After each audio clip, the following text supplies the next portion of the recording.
అందరికీ నమస్కారం. ఈ రోజు నేను రాజకీయాల గురించి మాట్లాడి లబ్ధి పొందటానికి మీ ముందుకు రాలేదు. గుంటూరు పట్టణంలో జరిగిన అత్యంత దారుణమైన, అమానవీయమైన సంఘటన గురించి మీతో మాట్లాడడానికి వచ్చాను. నడి రోడ్డుపై ఒక మహిళను వివస్త్రను చేసి అత్యంత నీచంగా అవమానించిన ఈ సంఘటన మహిళా లోకాన్నే కాదు, సమాజాన్ని కుదిపేసింది. అందుకే ఈ ఘటనను ప్రజల దృష్టికి తీసుకురావాలని భావిస్తున్నాను. ఈ సంఘటనను ఒక సాధారణ నేర ఘటనగా చూడలేం. పోలీసులు సకాలంలో స్పందించి ఉంటే ఇంత ఘోరమైన సంఘటన జరిగి ఉండేది కాదనేది అందరి అభిప్రాయం. అసలు ఈ సంఘటనకు సంబంధించిన పూర్వాపరాలు ఏమిటో తెలుసుకుందాం. గుంటూరు పట్టణంలోని ఒక వార్డులో నివసిస్తున్న ఒక కుటుంబం రోడ్డు పక్కన సుమారు 15 సంవత్సరాల క్రితం ఒక బోరు వేయించుకున్నారు. అప్పటి నుండి అదే బోరును ఉపయోగిస్తూ వస్తున్నారు. ఇటీవల ఆ బోరుకు మరమ్మతులు అవసరం అవడంతో దాన్ని బాగు చేసుకోవడానికి ప్రయత్నించారు. అయితే ఆ ప్రయత్నాన్ని మల్లెల వెంకటరమణమూర్తి అడ్డుకున్నారు. ఇక్కడ ఆ వ్యక్తి గురించి కొన్ని విషయాలు మనం తెలుసుకోవాలి. ఆ మల్లెల వెంకటరమణమూర్తి ఆ వార్డుకు చెందిన తెలుగుదేశం పార్టీ సెక్రటరీ హోదాలో ఉన్న వ్యక్తి. ఆ హోదాను ఉపయోగించి డబ్బులు ఇవ్వాలని డిమాండ్ చేశాడు. దానికి ఆ కుటుంబం నిరాకరించింది. దీంతో వారి మధ్య చిన్న ఘర్షణ జరిగింది. అదే సమయంలో వార్డు సెక్రటరీ హోదాలో ఉన్న ఆ వ్యక్తి దురుసుగా ప్రవర్తించి బాధితురాలిపై మొదటిసారిగా దాడి చేశాడు. దీంతో బాధిత కుటుంబం పోలీస్ స్టేషన్కి వెళ్లి ఫిర్యాదు చేసింది. కానీ పోలీసులు ఎలాంటి చర్య తీసుకోలేదు. పోలీసులు ఎందుకు చర్య తీసుకోలేదు? ఇది ప్రశ్న. దీనికి సమాధానం ఏమిటంటే, స్థానిక శాసనసభ్యురాలు చర్యలు నిలిపివేయవలసిందిగా పోలీసు అధికారులకు ఫోన్ చేసి చెప్పింది. దాంతో పోలీసు అధికారులు కూడా చర్యలు నిలిపివేశారు.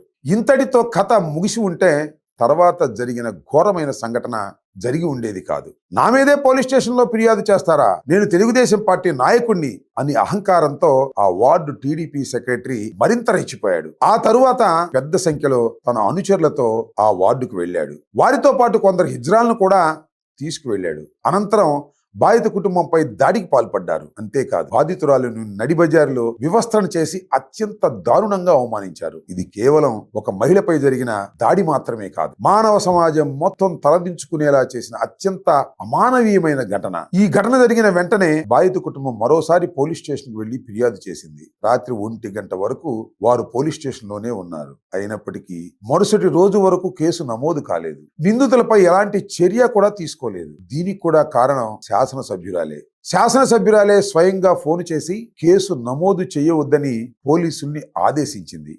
మరుసటి రోజు అంటే 16వ తేదీన నిందితులను కూడా పిలిపించుకుని ఎమ్మెల్యే గారు మాట్లాడారు. అంటే ఉభయులకి రాజీ చేసే మార్గాన్ని అన్వేషించారు. అందుకోసమే కేసు ఆపేశారు. అయితే ఎమ్మెల్యే గారి వద్దకు వెళ్లి బాధితులు విషయాన్నంతా మరోసారి చెప్పారు. తమ దగ్గర ఉన్న సీసీ ఫుటేజ్ని కూడా చూపించారు. అయినా ఆమె కేసు రిజిస్టర్ చేయించలేదు. ఇది ఇలా జరుగుతుండగా సీసీ కెమెరా ఫుటేజ్లు సోషల్ మీడియాలో వచ్చాయి, రెగ్యులర్ మీడియాలో కూడా వచ్చాయి.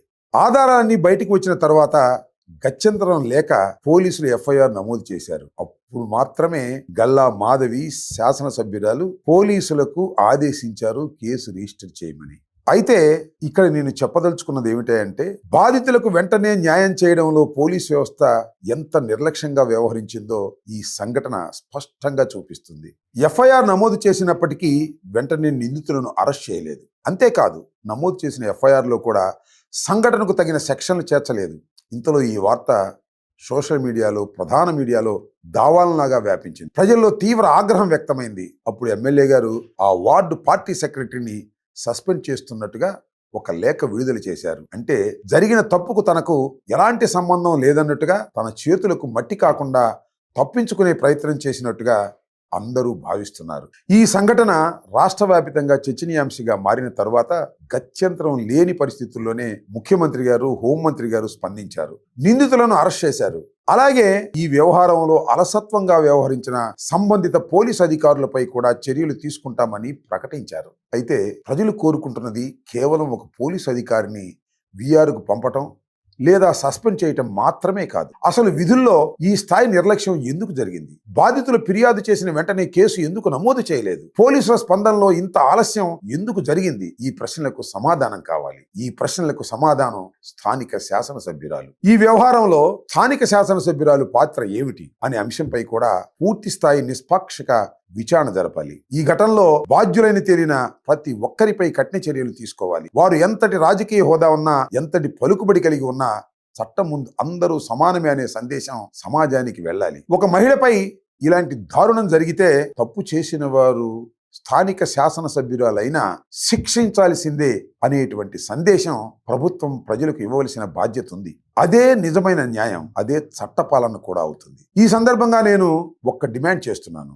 పోలీసులు సరైన సమయంలో స్పందించకపోవడానికి బాధ్యులు ఎవరు? స్థానిక శాసనసభ్యురాలు. దానికి అసలు కారణం కూడా ఆమె అనే అంశంపై పూర్తి స్థాయి నిష్పాక్షిక విచారణ జరిపి నిజానిజాలను ప్రజల ముందుకు తీసుకురావాలి. అదే బాధిత కుటుంబానికి జరిగే నిజమైన న్యాయం. అదే మహిళల భద్రతపై ప్రభుత్వానికి ఉన్న చిత్తశుద్ధికి నిదర్శనం. అదే ప్రజాస్వామ్యంపై ప్రజల్లో విశ్వాసాన్ని మరింత బలపరుస్తుంది. ధన్యవాదాలు.